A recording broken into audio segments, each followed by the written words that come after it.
کیا فرماتے ہیں علماء دین و مفتیان شرعی متین اس مسئلے کے بارے میں کہ بعض لوگ عبرت والے مقامات جیسے وہ مقام جہاں قوم ثمود پر عذاب نازل ہوا تھا، اسی طرح دیگر عبرت والی جگہوں پر سیر و تفریح اور گھومنے پھرنے کی غرض سے جاتے ہیں، تو کیا ایسے مقامات پر جانا چاہیے؟ اور اگر جائیں تو نیت کیا ہونی چاہیے؟ بسم اللہ الرحمن الرحیم۔ الجواب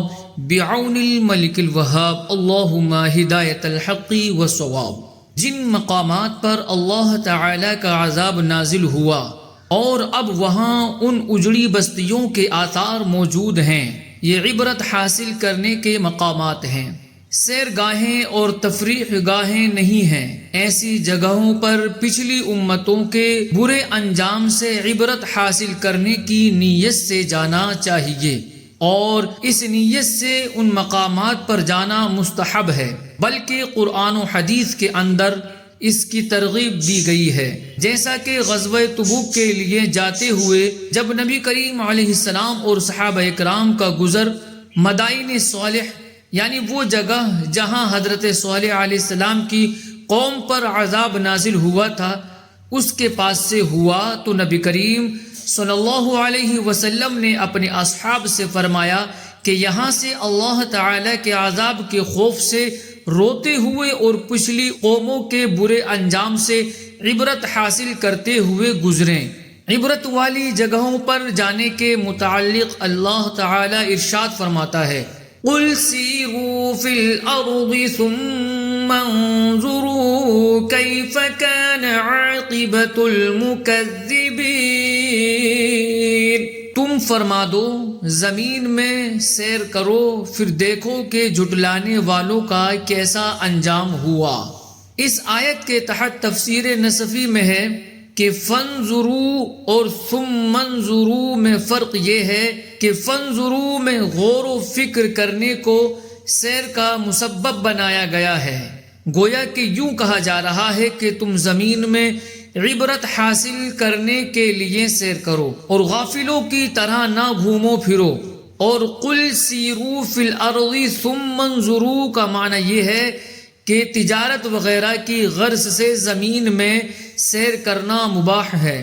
اور ہلاک ہونے والے لوگوں کی نشانیوں میں غور و فکر کرنا واجب ہے۔ اور اسی فرق پر اللہ تعالی نے ثم کے الفاظ سے تنبیہ فرمائی ہے، کیونکہ واجب اور مباح کے مابین بہت فرق ہے۔ تفسیر قرطبی میں ہے کہ اللہ تعالی کا فرمان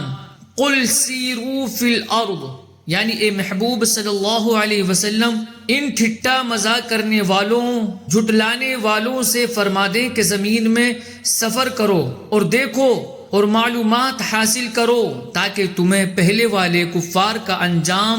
اور ان کو دیا گیا دردناک عذاب معلوم ہو سکے۔ یہ سفر مندوب ہے، جبکہ یہ سفر پچھلی امتوں کے آثار اور شہر والوں کی حالت سے عبرت حاصل کرنے اور غور و فکر کی نیت سے ہو۔ بخاری شریف میں ہے کہ حضرت سالم سے روایت ہے کہ حضرت عبداللہ بن عمر رضی اللہ تعالی عنہما نے بیان کیا کہ نبی کریم صلی اللہ علیہ وسلم نے فرمایا، تم ان لوگوں کے گھروں میں داخل نہ ہو جن لوگوں نے اپنی جانوں پر ظلم کیا، مگر یہ کہ تم رو رہے ہو، کہیں تم پر بھی ان جیسا عذاب نہ نازل ہو جائے۔ اس حدیث پاک کے تحت شرح السنت للبغوی میں ہے کہ اس کا معنی یہ ہے کہ جو قومیں مسخ کیے جانے یا عذاب کے سبب ہلاک کی گئیں، ان کے شہروں میں اس حال میں داخل ہونا کہ کوئی روئے نہ، تو یہ یا تو ان پر ترس کی وجہ سے ہوگا، معاذ اللہ، یا اس خوف سے ہوگا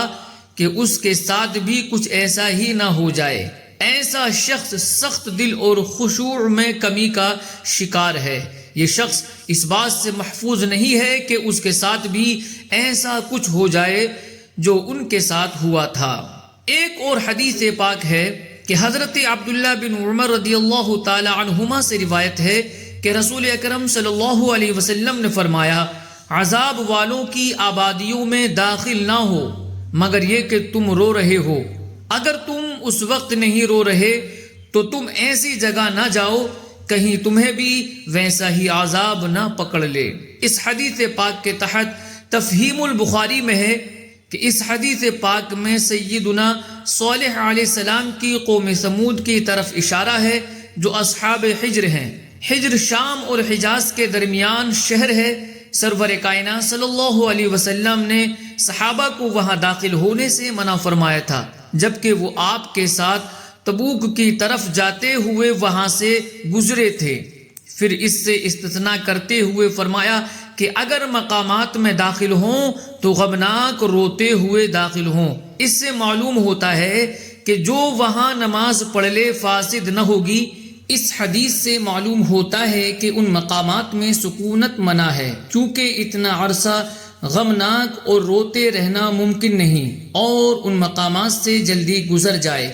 جیسے سرور کائنات علیہ السلام وادی محصر سے تیز گزر گئے تھے، کیونکہ اس وادی میں اصحاب فیل ہلاک ہوئے تھے۔ واللہ اعلم تبارک و تعالی ورسولہ اعلم صلی اللہ علیہ وسلم۔